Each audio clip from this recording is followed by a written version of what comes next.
مسلمانوں، فرقہ وہابیہ دیوبندیہ کے ملاؤں نے قوم مسلم کو انبیاء و اولیاء سے رشتہ عقیدت ختم کرنے کی ترغیب دینے کے لیے شفاعت کا بھی انکار کیا اور لوگوں کو یہ مزاج دینے کی کوشش کی کہ تم جن کو اپنا شفیع سمجھ رہے ہو وہ قیامت کے دن تمہارے کچھ کام نہیں آ سکیں گے، اپنی بیٹی کے بھی کام نہیں آ سکیں گے، بلکہ یہاں تک لکھ دیا کہ خود ان کا پتہ بھی پانی ہو جائے گا۔ لوگوں کو شفاعت کا عقیدہ ترک کر دینے کے لیے یہاں تک ڈرایا کہ یہ عقیدہ شرک ہے۔ مثلاً اور جو کوئی نبی یا ولی کو یا امام اور شہید کو یا کسی فرشتہ کو یا کسی پیر کو اللہ کی جناب میں اس قسم کا شفیع سمجھے وہ اصلی مشرک اور بڑا جاہل ہے۔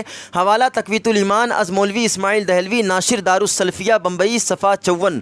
مذکورہ کتاب کا مزید ایک اور اقتباس ملاحظہ ہو۔ آگے مولوی اسماعیل دہلوی ہمارے اور آپ کے پیارے نبی صلی اللہ علیہ وسلم کے تعلق سے لکھتا ہے کہ آپ نے سب کو بلکہ اپنی بیٹی تک کو کھول کر سنا دیا کہ قرابت کا حق ادا کرنا ایسی چیز میں ہو سکتا ہے جو اپنے اختیار میں ہو۔ میرا مال ہے، اس میں مجھ کو بخل نہیں، اور اللہ کے یہاں کا معیار میرے اختیار سے باہر ہے، وہاں میں کسی کی حمایت نہیں کر سکتا اور کسی کا وکیل نہیں بن سکتا۔ تقویۃ الایمان، مصنف مولوی اسماعیل دہلوی، ناشر دارالسلفیہ بمبئی، صفحہ 62۔ پھر مولوی اشرف علی تھانوی نے انبیاء کرام کی تنقیص اور اولیاء اعظام کی تذلیل کرتے ہوئے یہاں تک کہا ہے اپنی کتاب میں، کہتا ہے کہ ارے میاں، قیامت کے دن انبیاء کا پتہ بھی پانی ہو جائے گا، پیر بیچارے کی کیا ہستی ہے۔ تو مسلمانوں، کتنا بیہودہ جملہ لگتا ہے کہ علماء دیوبند کی زبانیں کتنی بے لگام تھیں۔ مذکورہ بالا جملہ دیکھو، اس کے تیور دیکھو۔ انبیاء و اولیاء کے لیے تھانوی صاحب نے کیسا مضحکہ خیز جملہ کس دیا۔ تھانوی صاحب یہ مزاج دینا چاہتے ہیں کہ قیامت میں جب انبیاء کرام کی کچھ نہیں چلے گی